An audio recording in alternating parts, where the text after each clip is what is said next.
नमस्ते। कभी किसी पत्ती को उठाकर सोचा है कि इस मामूली से हरे रंग के पीछे आखिर क्या है? आज हम इसी पत्ती के अंदर की छिपी हुई, हैरान कर देने वाली दुनिया में झांकने वाले हैं। अक्सर हम पत्तियों को बस यूं ही देखकर निकल जाते हैं, है ना? पर जरा सोचिए, अगर इसी पत्ती में एक पूरी दुनिया, एक फैक्ट्री और मौसम बदलने की ताकत छिपी हो तो? चलिए, आज इसी के राज खोलते हैं और देखते हैं कि एक पत्ती की अपनी खुद की जिंदगी कैसी होती है। अच्छा, तो किसी भी चीज को समझने का सबसे अच्छा तरीका क्या है? उसे हिस्सों में तोड़कर देखना। तो चलिए, हम भी यही करते हैं। एक पत्ती को उसके सबसे बेसिक पार्ट से जोड़ना शुरू करते हैं ताकि इसकी पूरी बनावट समझ में आ जाए। तो सबसे पहले आता है पर्णवृंत, यानी पेटियोल। आप इसे पत्ती का हैंडल समझ सकते हैं। ये वही डंडी है जो पत्ती को तने से जोड़कर रखती है और उसे सूरज की रोशनी की तरफ उठाए रखती है। यहीं से पत्ती की पूरी कहानी शुरू होती है। अब ये पर्णवृंत आगे बढ़कर पत्ती की ठीक बीचों बीच एक मोटी सी नस बन जाता है। इसे कहते हैं मध्यशिरा। ये समझिए पत्ती की रीढ़ की हड्डी है और मेन पाइपलाइन भी।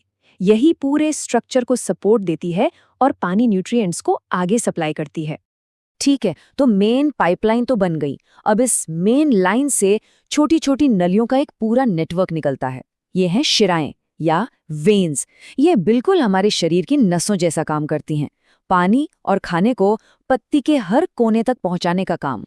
और आखिर में आता है पत्ती का बाहरी किनारा, जिसे हम मार्जिन कहते हैं।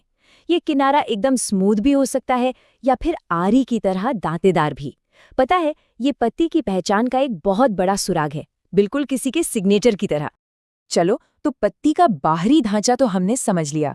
अब जरा जूम इन करते हैं और उस अनदेखी मशीनरी को देखते हैं जो पत्ती के अंदर 24 घंटे काम करती है। असली जादू तो यहीं पर होता है। पत्ती के अंदर ना दो मेन वर्कर हैं। एक तरफ है क्लोरोप्लास्ट। ये छोटे छोटे हरे डॉट्स असल में पत्ती की किचन है, जहां सूरज की रोशनी से खाना बनता है। और दूसरी तरफ है रंध्र, यानी स्टोमाटा। ये इतने छोटे छोटे छेद होते हैं जिनसे पत्ती सांस लेती है, मतलब CO2 अंदर लेती है, ऑक्सीजन बाहर छोड़ती है। और तो और इन्हीं छेदों से पत्ती पसीना भी बहाती है, यानी फालतू पानी को बाहर निकाल देती है। अब जो बात सामने आ रही है वो तो कमाल की है। क्या आपको पता है कि पत्तियां बारिश लाने में मदद करती हैं? देखिए, जड़ें जमीन से पानी खींचती हैं, पौधे को जितना चाहिए वो इस्तेमाल करता है और जो एक्स्ट्रा पानी होता है वो इन्हीं स्टोमेटा से भाप बनकर उड़ जाता है। इसी प्रोसेस को वाष्पोत्सर्जन या ट्रांसपिरेशन कहते हैं। और यही भाप ऊपर जाकर बादल बनाती है और फिर बारिश। तभी तो कहते हैं, जहां ज्यादा पेड़ पौधे वहां ज्यादा बारिश। सच में कमाल है ना? देखिए, हर पत्ती एक जैसी नहीं होती, इनके भी अलग अलग शेप और टाइप होते हैं। तो अब हम बनेंगे जासूस और पत्तियों को क्लासिफाई करना सीखेंगे, ताकि सिर्फ एक पत्ती को देखकर ही हम पौधे के कई गहरे राज खोल सकें। तो हमारा पहला सुराग है पत्ती का किनारा, यानी उसका मार्जिन। अगर ये किनारा एकदम स्मूथ है, बिना किसी कट के, जैसे आम की पत्ती में, तो ये है एक सरल पत्ती।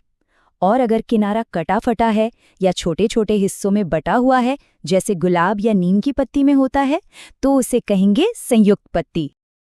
अब आता है हमारा दूसरा सुराग, पत्ती के अंदर का रोड मैप, यानी उसकी नसों का डिजाइन।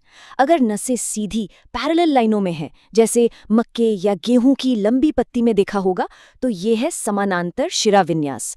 और अगर नसें एक मकड़ी के जाले जैसा कॉम्प्लेक्स नेटवर्क बनाती हैं, जैसे आम की पत्ती में, तो उसे कहते हैं जालिकावत शिरा विन्यास। और अब आती है सबसे मजेदार बात। ये जो नसों का पैटर्न है ना, ये सिर्फ डिजाइन नहीं है, ये हमें सीधे सीधे पौधे के बीज का राज बताता है। जिन पत्तियों में पैरेलल नसें होती हैं, उनके बीज एक ही हिस्से के होते हैं, मतलब वो टूटते नहीं, जैसे चावल, मक्का। इन्हें कहते हैं मोनोकॉट या एक बीज पत्री। और जिन पत्तियों में जाले वाली नसें होती हैं, उनके बीज को आप आसानी से दो हिस्सों में तोड़ सकते हैं, जैसे चना या आम की गुठली। इन्हें कहते हैं डाइकॉट या द्विबीजपत्री। अगली बार किसी पौधे को देखो तो पत्ती से बीज का अंदाजा लगाकर देखना। पत्तियां सिर्फ खाना बनाने वाली फैक्ट्री नहीं है, ये तो पक्की सर्वाइवर हैं। जब भी माहौल मुश्किल होता है तो ये अपनी ज़रूरतों के हिसाब से अपना रूप ही बदल लेती हैं। चलिए देखते हैं ये कमाल ये करती कैसे हैं। सोचिए, रेगिस्तान में पानी की कितनी किल्लत होती है, तो वहां पत्तियां क्या करती हैं? वो पानी बचाने के लिए खुद को नुकीले कांटों में बदल लेती हैं। इससे पानी का लॉस भी कम होता है। कैक्टस इसका बेस्ट एग्जाम्पल है।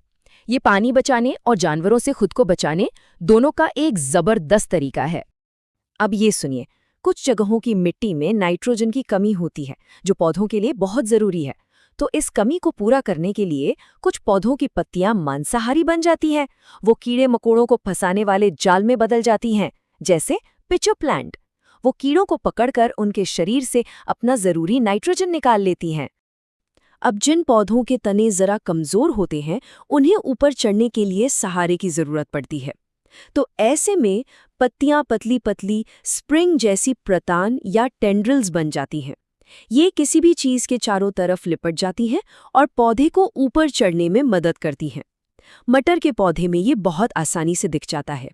तो हमने क्या देखा? यही कि एक पत्ती सिर्फ हरी नहीं होती, ये तो एक फूड फैक्ट्री है, एक क्लाइमेट कंट्रोलर है, एक जासूस के लिए सुराग है और मुश्किलों से लड़ने वाली एक जबरदस्त सर्वाइवर भी है।